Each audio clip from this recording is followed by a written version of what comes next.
안녕하세요. 크리스천 영성학교를 운영하는 신목사입니다. 오늘은 당신의 믿음은 성경적인가 아니면 자의적인 생각인가 라는 제목으로 한번 생각해 보도록 하겠습니다. 자, 오늘의 주제는 여러분이 그동안 생각하지 못한 부분을 끄집어내고 있죠. 지금까지 신앙생활의 근거가 성경적인지 아니면 자신의 생각이 불과했는지 찬찬히 살펴보는 시간을 갖고 싶습니다.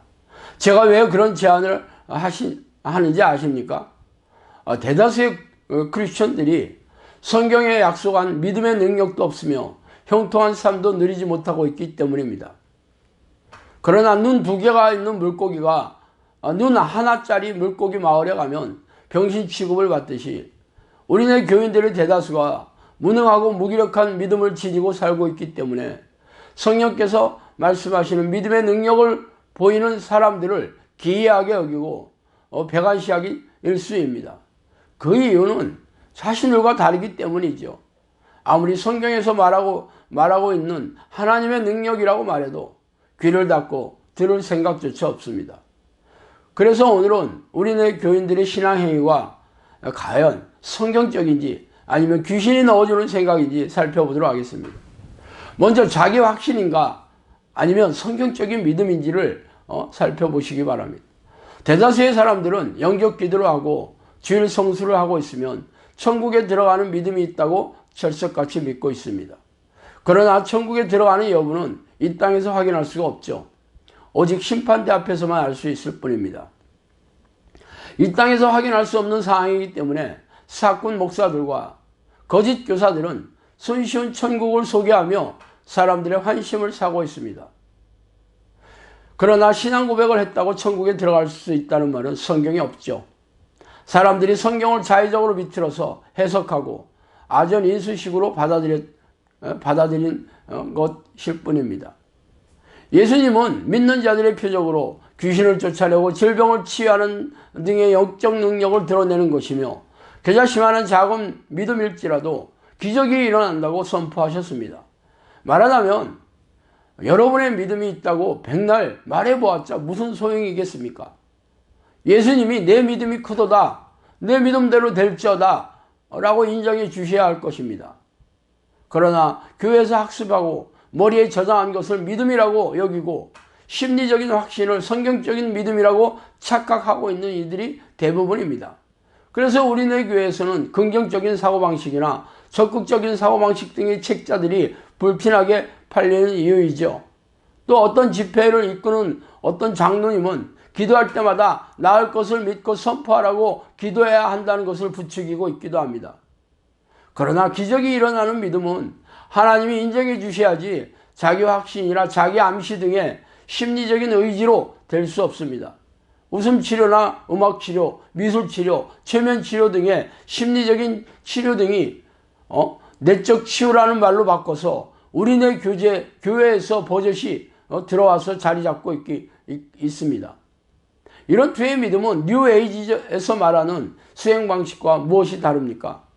성경적인 치유는 예수님이 십자가에서 흘리신 보혈의 능력으로 치유되는 것이 아닙니까? 그러나 심리적인 기쁨이나 기교를 통해 얻어지는 자기 확신이나 긍정적인 사고방식 등이 성경적인 믿음으로 둔갑하고 있으니 기가 찰 노릇입니다.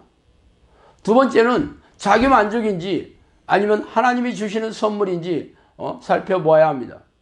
여러분은 지금까지 신앙생활을 하시면서 하나님이 약속하신 평안하고 평통한 삶을 누리고 계십니까? 대다수의 크리스천들은 이런 질문을 들으면 순간 당황해하는 기색이 역력하지만 어색한 웃음을 지으면서 그렇다고 긍정적으로 대답하고 있습니다. 그래서 구체적으로 말해보라고 채권하면 나름대로 그동안 받은 은혜도 있고 기도응답도 있었으며 성령 체험도 했다고 말하고 있죠. 그리고 신앙생활을 하면서 즐겁고 기쁘다고 덧붙이기도 합니다. 그러나 그네들이 말하는 신앙생활의 모습이 자기 만족인지 아니면 하나님이 주시는 선물인지 잘 살펴보아야 합니다.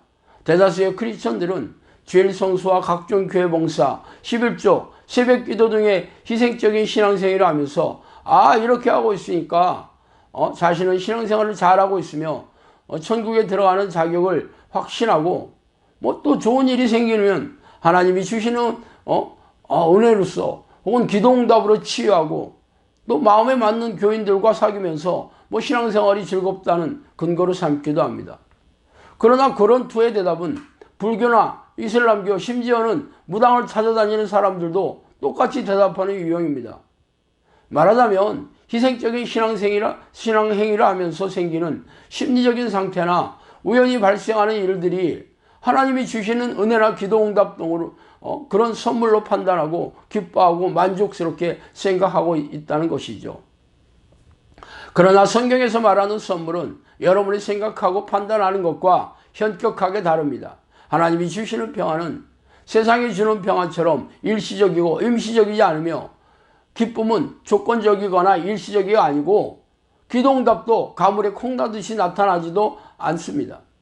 성경에서 말하는 하나님의 응답은 기도하는 것마다 100% 응답이 내려오고 하나님이 주시는 기쁨은 환경과 상황에 상관없이 샘솟듯이 솟아나야 합니다. 그리고 하나님과 동행하는 사람들의 삶의 모습은 하는 일마다 평안하고 형통하며 어떤 질병에서도 자유롭게 살고 있어야 합니다. 그러므로 자신의 삶이 이런 모습이 아니라면 하나님이 주시는 선물이 아니라는 것이죠. 세 번째로 자기 연민인지 아니면 하나님의 사랑인지를 분별하셔야 합니다. 교회 기도에서 기도하면서 눈물을 터뜨리는 자매들을 보는 것은 낯선 풍경이 아닙니다. 그러나 그녀들이 눈물을 흘리며 우는 이유가 무엇인지 한번 물어보셨습니까? 상당수가 기도할 내용들을 떠올리다가 그동안 자신의 마음에 억눌려 있던 서러움이나 억울함, 슬픔 등의 감정에 북받쳐서 수면 위로 올라왔기 때문입니다. 이러한 눈물의 내면에는 자기 연민, 즉 자기 사랑의 감정이 교묘하게 도사리고 있습니다. 성경은 말세가 가까울수록 사람들이 자기를 사랑하는 강도가 깊어질 것을 경고하고 계시죠. 그러나 자기 자신을 하나님보다 더 사랑하는 것은 우상을 숭배하는 가증스러운 행위입니다. 피조물인 사람들의 인생의 목적은 하나님의 영광을 위해서이지 자신을 사랑하기 위해서가 아닙니다.